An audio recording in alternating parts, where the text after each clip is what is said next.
Israel's war with Iran revealed a surprising vulnerability: bodyguards' cell phones. A new report shows how these devices gave away the location of top Iranian leaders hiding in bunkers. Treasury Secretary Scott Bessent warns of a U.S. embarrassment if tariffs are struck down, and that single word ricochets across global headlines. We'll explore whether artificial intelligence and democracy can truly exist, or whether AI systems naturally tilt toward authoritarian control. California Governor Gavin Newsom nearly doubles his support in the latest 2028 Democratic primary poll, while other contenders slip behind. And Vice President J.D. Vance insists he's ready to be president. But history shows Donald Trump doesn't like anyone else in the spotlight. All that and more today. Welcome to Filtered with TJ Walker. All right, thanks so much for joining me today. We're going to have a lot of fun. It's Saturday morning. It is Labor Day weekend here in the United States. A relaxing time. Many people are getting ready for barbecues, fun, other activities.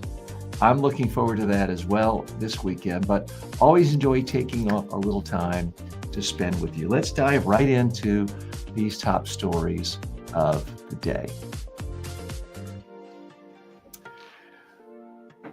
Phones that gave away Iran's secrets. According to the New York Times, Israel pulled off one of the most devastating intelligence operations of the Spring War with Iran by following something deceptively simple: cell phones.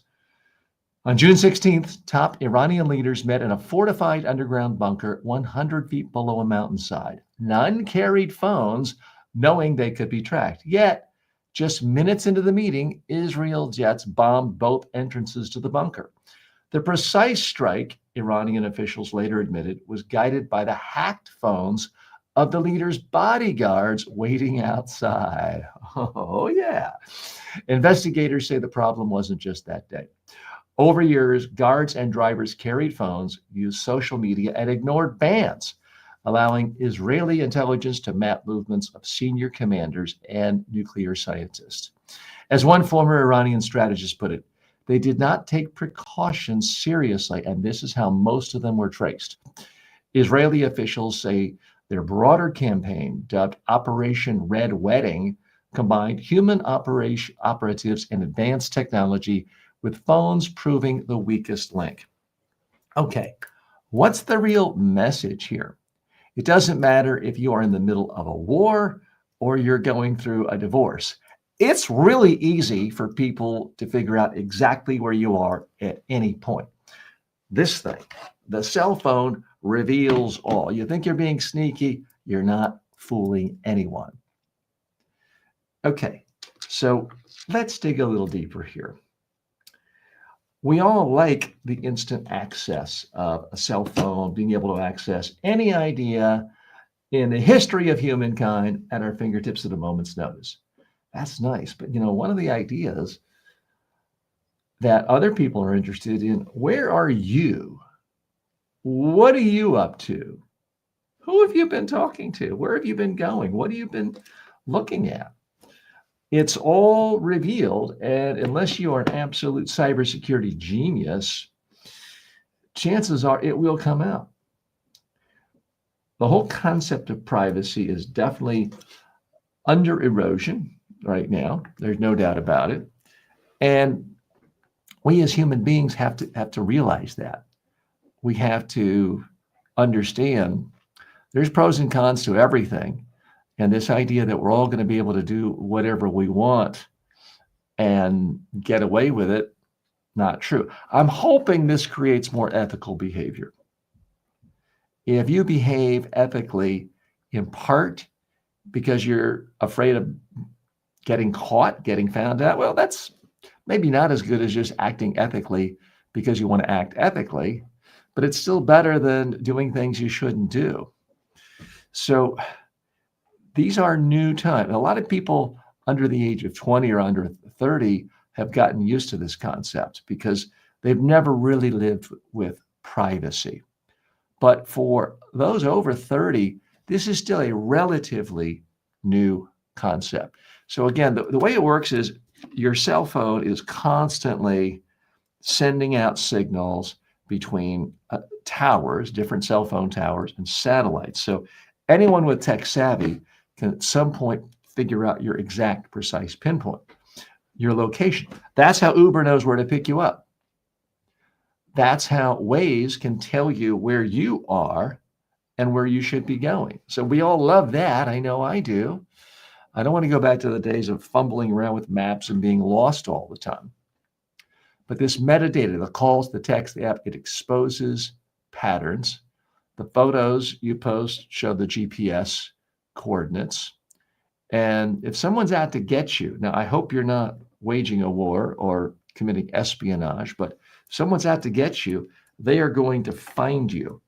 If it's a friend, family member, a spouse, a boss, if they want to know where you are, they're going to be able to figure out where you are and where you've been.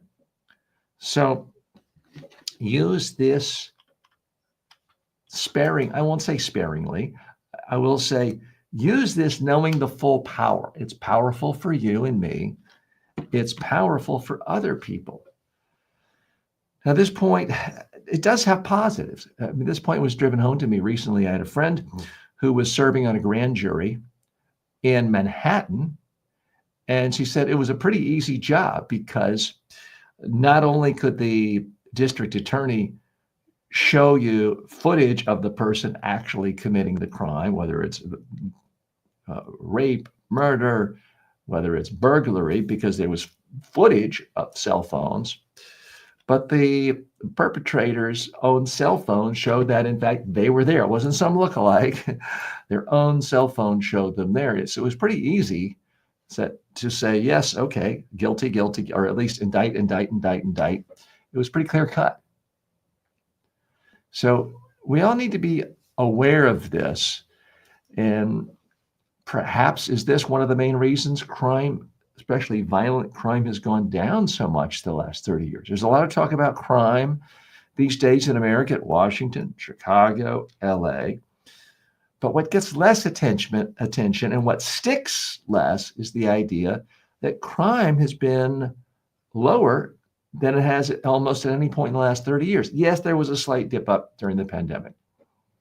But in general, the trend lines have been fantastic because they've been going down for the last 30 years.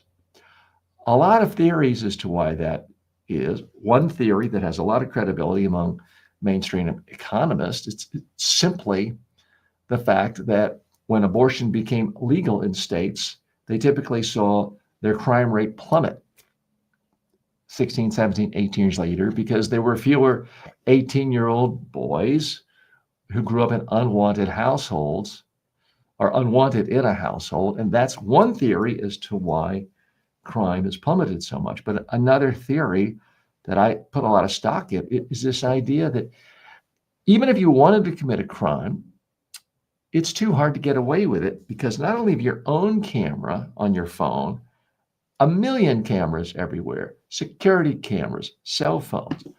It's just really, really difficult to get away with anything these days. And it's frankly not worth the effort. The old adage, crime doesn't pay, has never been truer than today. Filtered is brought to you by the following.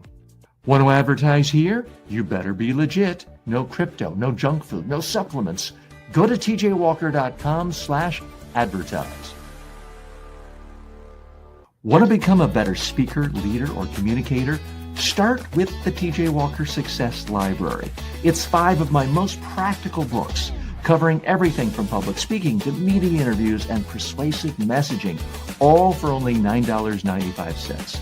I've trained presidents and Fortune 500 CEOs, and now you can get the same wisdom in a fast, affordable format. Go to tjwalker.com/books and download your copies instantly. Thanks for listening. If you like today's episode, you'll love my online courses at MediaTrainingWorldwide.com. Check them out now and level up your skills. Okay, we are back. Thanks so much for joining me on this Saturday. This is Filtered with TJ Walker. Every day we look at the top business stories, technology stories, and cultural stories facing the world, and we analyze it through the filter of communication and personal development skills, all with the goal of helping you become more successful in your personal life and your professional life. So it's a little bit different. It's not the same old news delivered the same way. It's not delivered with just partisan spin. It's delivered through the filter of trying to improve you, because it's so easy to watch the news, read the news, scroll the news, and just get depressed, bummed out, think, everything's bad, doom scrolling. That's not what we're doing here.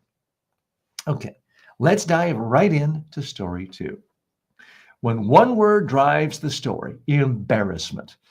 According to Bloomberg, the Trump administration urged a federal appeals court to pause any ruling against its global tariffs when Treasury Secretary Scott Bessent warned of a dangerous diplomatic embarrassment. The filing also included Commerce Secretary Howard Lutnick, who said an adverse ruling without a stay would have devastating and dire consequences. And Secretary of State Marco Rubio, here's what matters. The word embarrassment wasn't just colorful rhetoric, it became the pull quote that echoed across coverage worldwide. Major outlets from India to Hong Kong, Middle East sites, US affiliates, and syndicators all lifted that line, amplifying the administration's message even as the legal fight intensifies. Hours later, the appeals court ruled most of the tariffs illegal, but left them in place pending further proceedings, keeping that embarrassment frame in headlines while the case moves toward the Supreme Court. Okay, what's the real message here? If you are a public official or a private sector official and you use the word embarrassment, whether you're talking about tariffs or anything else, you're going to be quoted. Why is that? Because embarrassment is a soundbite word.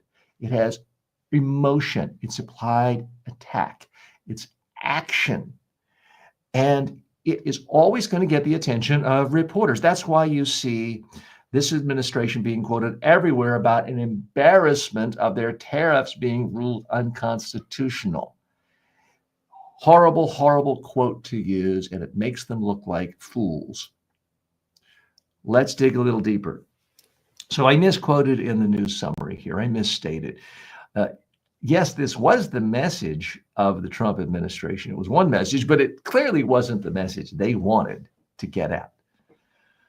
I guarantee you that if you had asked the Secretary Treasury of the Treasurer Bessent, do you want embarrassment to be the only quote that you get around the world? I would say absolutely not. That's not what he was wanting. But that is what gets quoted. So this is critical for policy officials, experts, CEOs to understand. When you are quoted by the news media, it's not necessarily because you are saying the message they want to hear. It's because of certain speech patterns. Now, in my main business, and the reason I'm here with you is for 40 years, I've been doing media training and communications consulting with cabinet officials and presidents of countries and prime ministers and Nobel Peace Prize winners. So one of the things I teach them is that every single quote you see in a newspaper, an online publication, every soundbite you see on radio or television comes from one of 10 speech patterns. It's either an analogy, it's a bold action word, it's a cliche, it's a pop culture reference, it's emotion, it's example, it is humor. There are 10 speech patterns. And if you're interested, post a comment and I'll send you one of my books at absolutely no charge outlining all this. But one of the things that trips people up is they get in response to something and they use emotion. Well, embarrassment is a powerful emotion. And it's an implied attack that, oops, I did something wrong and maybe you did something wrong to me. It's an implied attack. It's action. It's implying your emotional state is taking some movement. And it's interesting. Reporters are supposed to be neutral and objective. I understand some aren't, and everyone has some bias. But the reporters are not supposed to talk about their own emotions. So when a policy official, a newsmaker, uses a word that contains strong, powerful emotion, it's going to be quoted. So it's not just I felt satisfied today or felt pleased. Those are emotions, but embarrassment isn't just an emotion. It's a powerful emotion.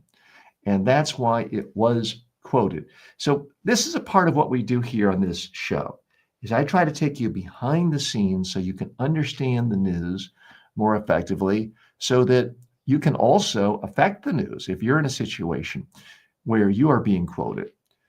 Now, according to ChatGPT, the original source of this story came out in Bloomberg, but it was repeated in the Times of India, the New York Times, Money Control, Yahoo News, The Standard, South Florida Business Reporter, Bloomberg Tax.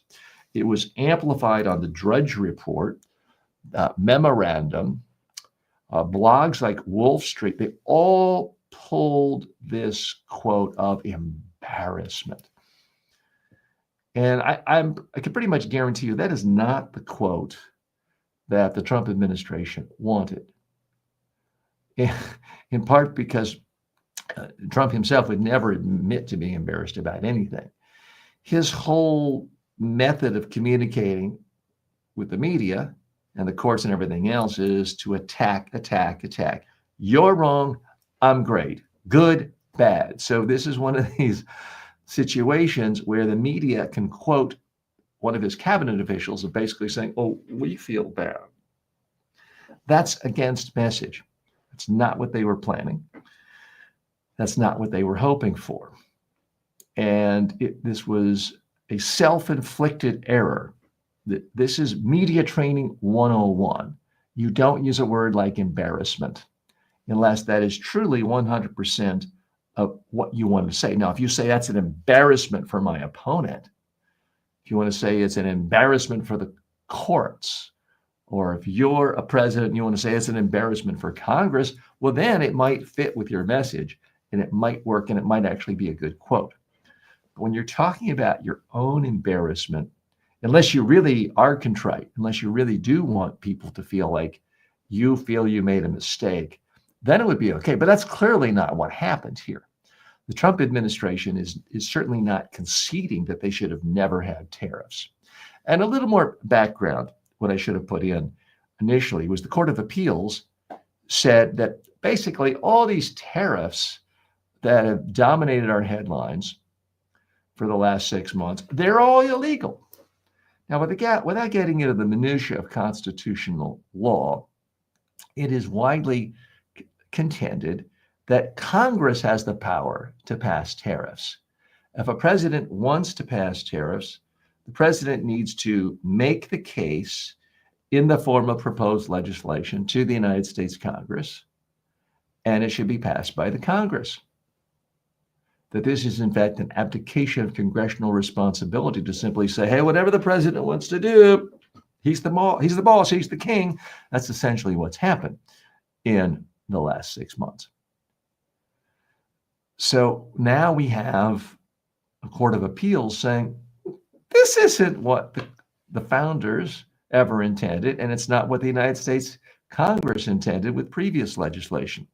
It is permissible in an emergency to pass temporary emergency legislation tariffs. The president can do that, but it's hard to make the case that we are in an emergency when the president himself says, hey, the economy's never been better. If the economy's never been better, how can you plausibly, with a straight face, contend we are in an emergency? It really can't be done. Filtered is brought to you by the following. Get the deeper takes I don't post anywhere else. Subscribe now at substack.com/@TJWalkerSuccess and stay in the loop. For years, people have asked how they could get one-on-one coaching from me inexpensively. Well, now you can, anytime, anywhere with the TJ Walker AI clone. It's like having me in your pocket, ready to help you prep for a speech, polish a pitch or calm your nerves before a big meeting. You talk to it. It responds like I would, based on my real-world coaching of thousands of leaders and communicators. Check it out at tjwalker.ai. It's not just smart, it's personal. Want to support the show? Skip the ads and buy me a coffee. That's buymeacoffee.com/tjwalker.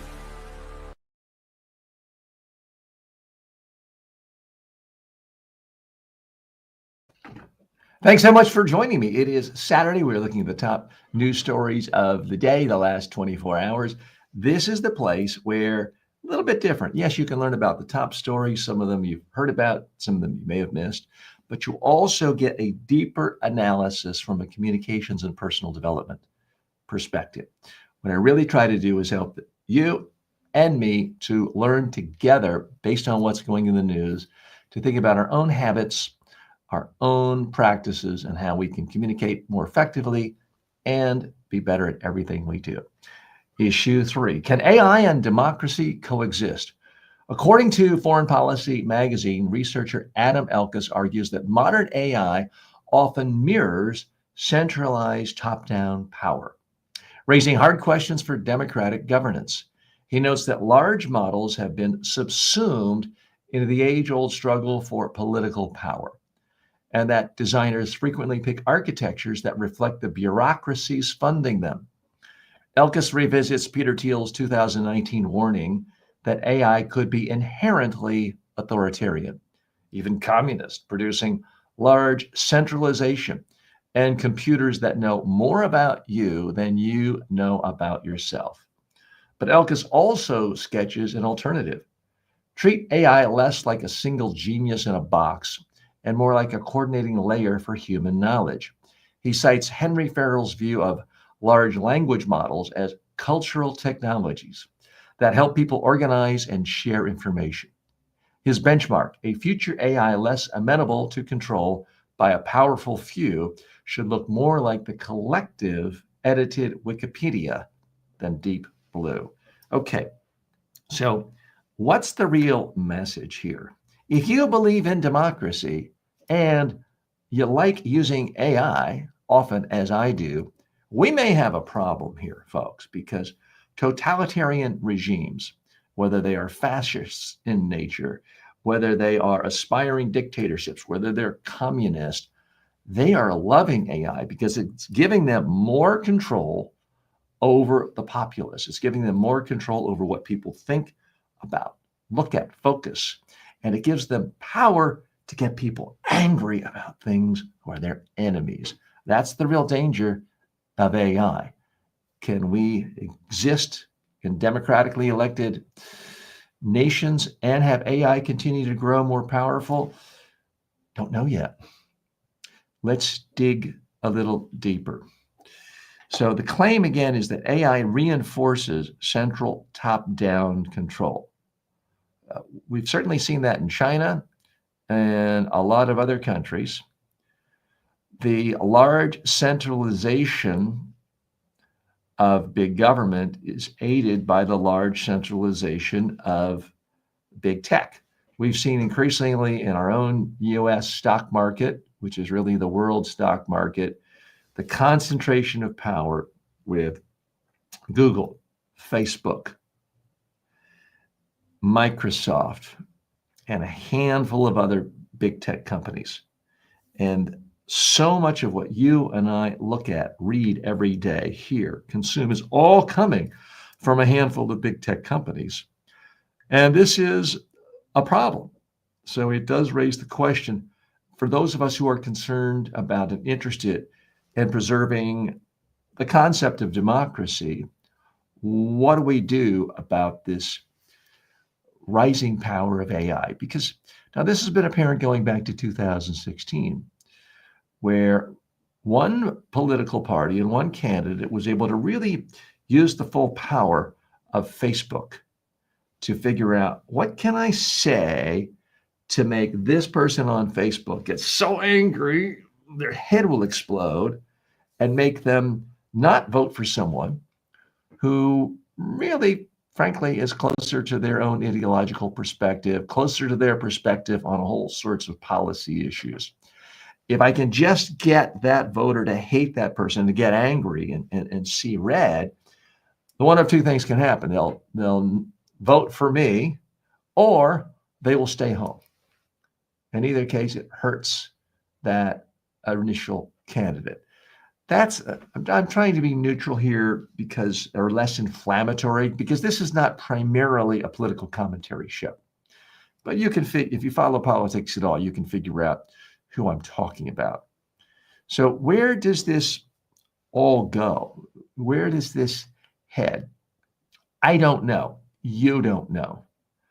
What we have seen in not just the United States, but Canada, a lot of European nations, parliamentary democracies around the world, is that the world is becoming more polarized and extremes are gaining more traction.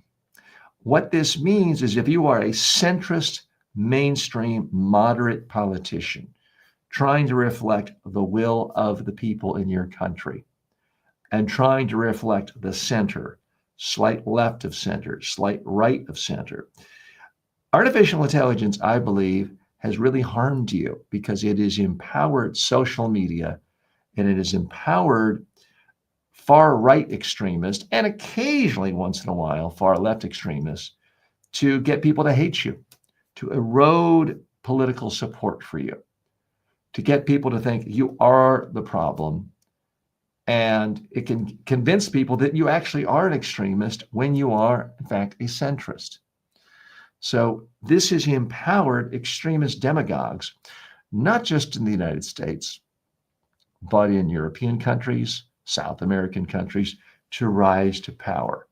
Because of this ability to target you, to use artificial intelligence to craft messages, to know right where your hot button issues are, it has empowered marketers to convince you to hate someone that normally you might feel complete alignment with. This is a problem for democracy. Because if you convince people that mainstream centrists are the problem and you should hate them, then it's so much easier to then vote for an authoritarian extremist or a dictator who simply ends democracy.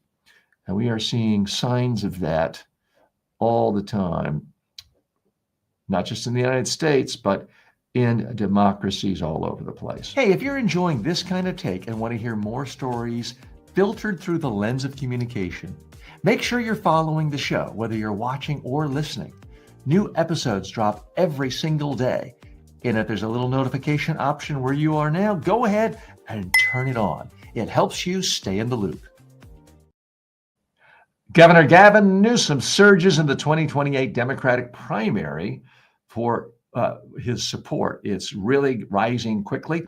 According to an Emerson College polling survey released Friday, Newsom now garners 25% of Democratic primary voters. This is up from just 15% in June. Former Transportation Secretary Pete Buttigieg holds steady at 16%, while former Vice President Kamala Harris slips to 11%. Other potential contenders, including Michigan Governor Gretchen Whitmer, Senator Bernie Sanders, Representative Alexandria Ocasio-Cortez, and Illinois Governor J.B. Pritzker, each poll under 10%. Nearly 16% of voters remain undecided. Poll director Spencer Kimball highlighted Newsom's surge across demographics, citing a 12-point rise among voters under 30 and an 18-point rise among those over 70. Pretty impressive. He's going both ways in his support. He also gained 14 points among both Black and white voters. Though no candidate commands majority support, Newsom's momentum coincides with his high-profile battles over redistricting and his increasingly public sparring with President Trump on social media. Okay, what's the real message here? It's too early to tell who's going to be the next Democratic nominee for president, if there even is another election. But Folks, let's redo that because I've got to do this for my short form media too. So I typically like to just keep on going when I stumble, and that's my advice to you and clients I teach. But this time, that was too egregious, so I'm going to redo that one. Sorry about that. We are doing two things at once with this live feed. We're actually doing three things at once. We're creating a live show. We're creating a long form video podcast, and we're creating short form content that can be used for short form video all across social media. So let me do that again. What's the real message here? Governor Gavin Newsom is surging in the polls because he's doing a better job than any other Democrat at getting attention. And one thing Donald Trump has shown us, that the number one skill a politician needs these days is the ability to get attention in the media. And Governor Newsom is really trolling Trump brilliantly, and he's mounting a real defense to this gerrymandering attempts that President Trump has done with Texas. So that's why Newsom is going up, up, up. Is it guaranteed that he's going to be the next nominee? No, but he's enhancing his chances better than anyone else in 2025. Let's dig a little deeper here. Let's first look at conventional wisdom, because the thing about conventional wisdom is it's fun to bash it and it's fun to say it's always wrong. The problem is it's not always wrong. It's usually right. It's not always right, and it misses things. Conventional wisdom, and everyone does subscribe to it from time to time. I do. The conventional wisdom on Gavin Newsom is he would be a horrible presidential candidate simply because he's from California. And when you look at where Democrats have done well in the last 50 years, really, from Carter to Clinton, Obama, not so much, but it's been Southern candidates. It's been candidates who were not a part of New York or California, not the so-called coastal elites. So that's part of the rap, because all the growth in the country has been in the South. So that's part of the rap against him. The other part is that people associate California with high taxes, and it does have high taxes. Voters associate California with astronomical housing prices because it does have astronomical housing prices. They associate it with crime and filth on the streets, like in parts of Los Angeles and San Francisco. And parts of it are pretty bad. There's no doubt about it. So that's why the conventional wisdom is that a candidate from California is just going to be too easily tagged and too easily painted with this, too liberal, coastal extreme. If you vote for this candidate, you're voting to see everything become less affordable in your own state, and you're voting to increase your taxes. This is certainly something that hurt Kamala Harris in her bid last year to become president. And there is something to it. There really is something to it. So that's the conventional wisdom as to why Gavin Newsom would not be a strong presidential candidate.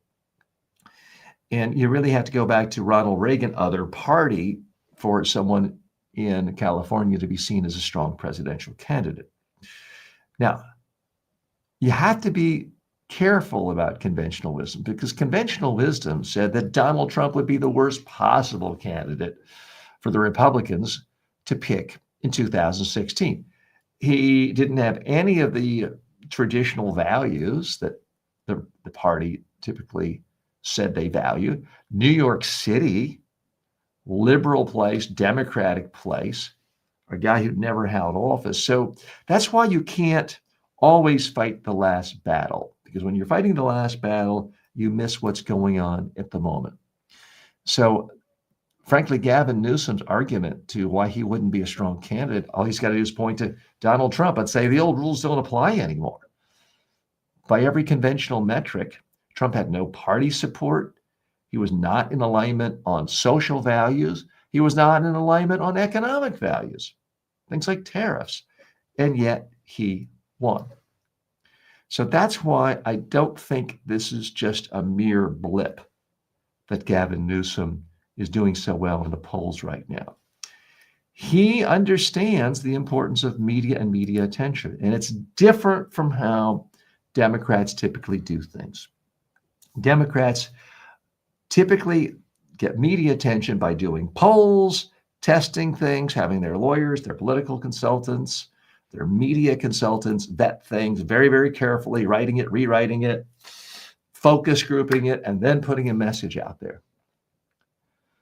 And what Donald Trump has shown is that's not the way the world works in this modern era. It's far more effective for a candidate to just constantly be saying interesting things, constantly saying what you believe in, what you're in favor of, and constantly be attacking, trashing, vilifying your opponents. And that, I believe, is the number one factor for Trump's rise to power. And he legitimately is a true genius at generating media attention. I don't know if Gavin Newsom is a genius at attracting media attention, but you see him everywhere these days. I don't know how the guy sleeps. You see him in every headline. You see every story about him. And you also see him on every podcast. Big ones, little ones, network news, and small, obscure podcasts. It seems like I can't turn on a podcast without him either being a guest, a co-host, a guest host, or hosting his own podcast. And Gavin Newsom is someone who understands you have to go to where the people are. Last year, and previous years, he was fearless about going on Fox, debating Republican Governor Ron DeSantis. Now he's doing this whole bit where he's copying the same style of Donald Trump on Twitter and social media, using all caps, using the same style. And I heard him say why he's doing this. He says, in order to show how absurd Trump is and how we as a culture and the media have normalized his absurdity, you have to put up a mirror to it. That's what he's doing. And I don't know if I'm ready to endorse Gavin Newsom, but I think this strategy is brilliant. In the same way that Stephen Colbert was brilliant in mocking Bill O'Reilly with a Colbert Report for years and years and years. And ultimately, he graduated from that to his own show with a CBS late night show. So I think it worked for Colbert. I think clearly at the moment, it's working for Gavin Newsom. He's showing creativity and he's showing humor. He's selling hats that say MAGA. Make America Gavin again. Gavin is his first name. And I think it's hysterical.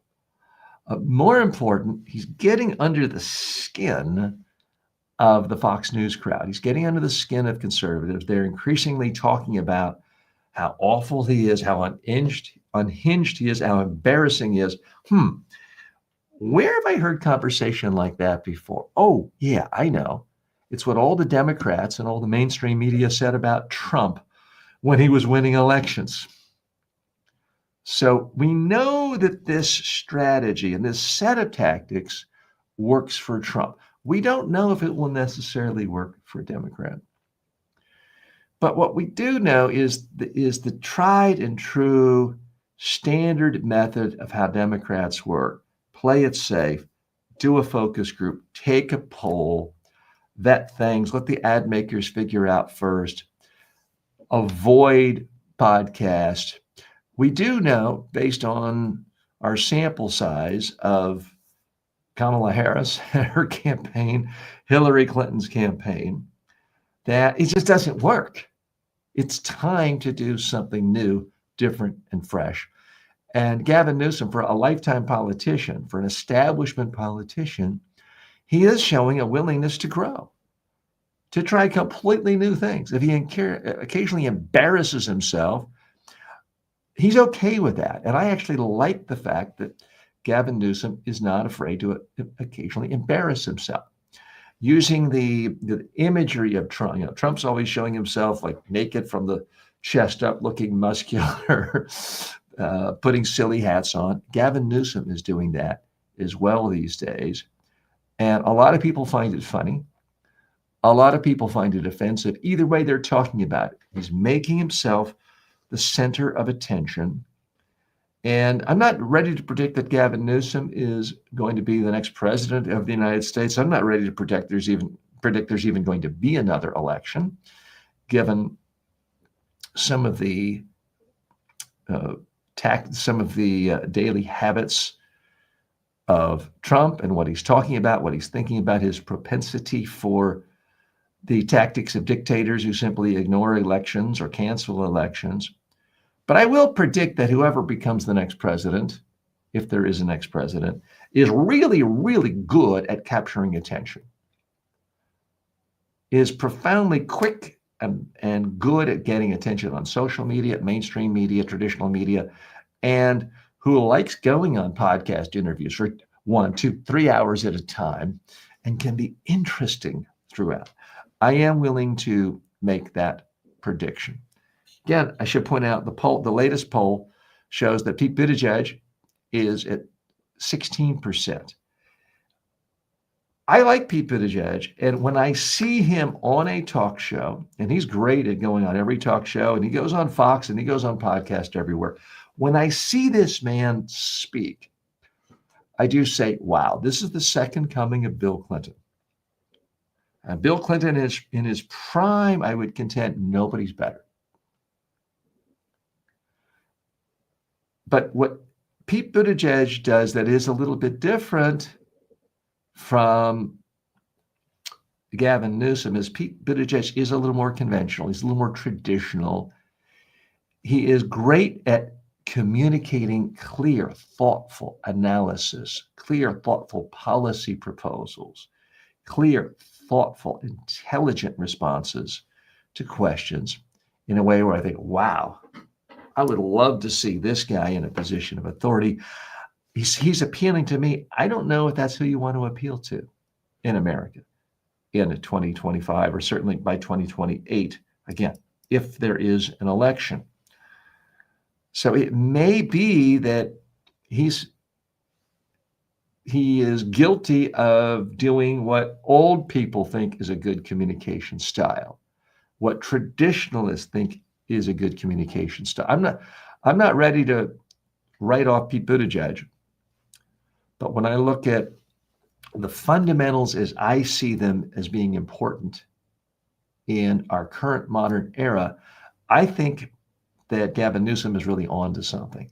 Constantly fighting, constantly attacking, being everywhere at all times, being the center of attention, and being creative and innovative in your attacks on the opposition. I'm not seeing Buttigieg do that yet. Could he? He's a skilled communicator. I wouldn't rule out anything when it comes to his own abilities, but we'll see. More in a moment. We'll be right back after this break. Want to advertise here? You better be legit. No crypto, no junk food, no supplements. Go to tjwalker.com/advertise. Most people can't afford a full-time coach, and even if you could, good luck finding one who's available when you need them.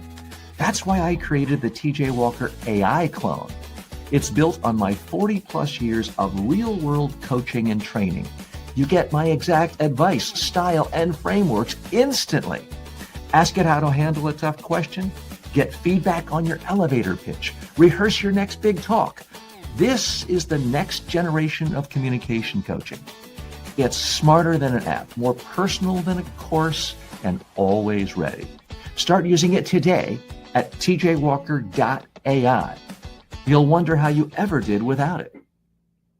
Want to advertise to ambitious upscale professionals who actually care about communication, success, and results?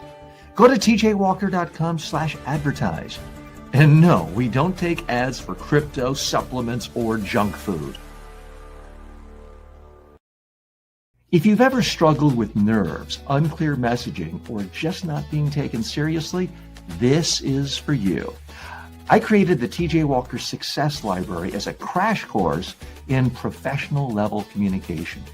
You get 5 downloadable books for just $9.95 that walk you through public speaking, media training, persuasive communication, confidence building, and daily practice routines. This is the same training I've delivered to presidents, CEOs, and leaders in 45 nations, boiled down and instantly accessible. Go to tjwalker.com/books and download them now. Okay, welcome back, folks. Quick program note. We're still in sort of a soft launch phase of this show. I've been experimenting different formats, even different names for the last couple of months. Well, mark your calendars. Tuesday, September 2nd, 2025, we officially launch Filtered with TJ Walker. And it's going to be on every podcast platform, every social media platform. So we are expanding the reach and hoping you will be a part of it. So we're going to continue doing the show live each day, but it will be available on podcast formats, platforms, everywhere. So I'm hoping you subscribe. You can go ahead and subscribe to the podcast right here on YouTube now, but you'll soon be able to subscribe iTunes, Spotify, Google Play, all the regular places. So get ready for that. It is going to be a lot of fun. The other thing that I'm planning on doing is taking your questions at the end of each show. So if you're nice enough to show up live, you can post your questions and comments right here, and I'll be addressing you live right here. So meanwhile, let's dive right in to our last story of the day. Vice President J.D. Vance says he's ready, but Trump keeps the spotlight. Quote, "I can't think of better on-the-job training than what I've gotten over the last 200 days," Vice President J.D. Vance told USA Today, insisting he's ready to step into the presidency if needed. He praised Donald Trump's stamina, calling him incredibly healthy, and the first person making phone calls in the morning and the last one at night. But here's the context. Trump has never once said Vance could or should be president. In fact, history shows Trump doesn't tolerate anyone who overshadows him. On The Apprentice, Carolyn Kepcher, then a top Trump organization executive, became a breakout star for her sharp critiques. After season 5, Trump abruptly fired her and replaced her with his daughter, Ivanka. George Ross, another Trump executive who served as boardroom advisor, was eventually phased out too, with Trump's sons filling his chair. The pattern continued in politics, where cabinet officials and aides who drew too much attention were quickly dismissed. And in the past 6 months, Trump has 7 times hinted at serving a third term or longer. So what's the real message here? If J.D. Vance thinks Trump is going to anoint him and say, okay, it's your turn, buddy, he is delusional. He is fooling himself. Trump never, ever, ever gives power or prestige or anything to anybody else except maybe a family member. You got to have the Trump name or you get nothing. Let's go a little bit deeper here. To me, this is almost comical that J.D. Vance thinks he's going to be the next president. Now, it's always possible, of course. President Trump could choke on his double scoop of ice cream one night after dinner, which he's known for. He's the only one who gets 2 scoops of ice cream in the White House. But absent something like that happening, I cannot imagine. There's simply nothing in the history of Donald Trump that would suggest he will willingly turn over power or prestige voluntarily to anyone else. In fact, take him at his word. He's publicly stated his only regret from his first term is leaving the White House. So if J.D. Vance thinks that he's just going to be told, okay, JD, you've been a great vice president. Now here's the end of my term. I'm endorsing you the way Ronald Reagan did with George Bush. He's fooling himself. He's absolutely delusional. He has no sense of a history or personal history of this man. This man cares about one thing.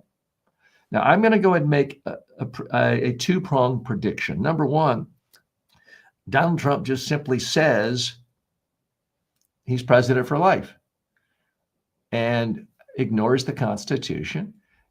By that time, in 2028, presumably he'll have appointed a few more Supreme Court justices, and they will act like the henchmen that most of his judges do, and they'll just say, hey, you're right. There's nothing in this Constitution that says there need to be elections every 4 years. They'll just ignore it. And Trump has shown again and again and again, it doesn't really matter what the Constitution says. You can do whatever you want if you have an absolutely spineless Congress that is afraid to stand up to you, and you have a judiciary that is filled with henchmen that will give you whatever you want. You can do literally whatever you want. So I think there's an excellent chance Trump just proclaims himself president for life and doesn't leave, and there is no election. Option 2 is there is an election, and Trump says, okay, my son is going to run. So you're going to see on all the ballots Donald Trump Jr., and the Jr. is going to be in teeny tiny little font on every ballot. And I'm going to serve as my son's chief of staff. And by the way, my son likes to work from home in Florida. So you won't actually be seeing him in the White House or on the campaign trail. But he's going to do whatever I would. And since he's never run before, and he's a U.S. citizen, everything is legally kosher. And Donald Trump Jr. will win. And whether he wins or wins with, hey, Secretary of State, find me another 11,000 votes, it won't really matter because Trump will have established enough control over governorships, secretaries of state, people who count votes. It's going to be an open election, and the way there are open elections in China and in Russia and in Hungary, if you get my drift. And Donald Trump Jr. will be officially president, but we'll never, ever, ever see his face in the White House. And the chief of staff will be running things in the White House. So that chief of staff will be none other than Donald Trump. So that's my prediction, is one of those two things. So J.D. Vance, if you want to be president, you're completely out of luck. So part of this show, one of its operating theories, is we're trying to teach you how to be a better communicator. Part of communication is you have to listen and watch and judge people based on who they are and what their patterns are. Again, the pattern with Donald Trump is he does not share the spotlight. He does not hand goodies over to other people. And to me, the most relevant example is what happened on The Apprentice.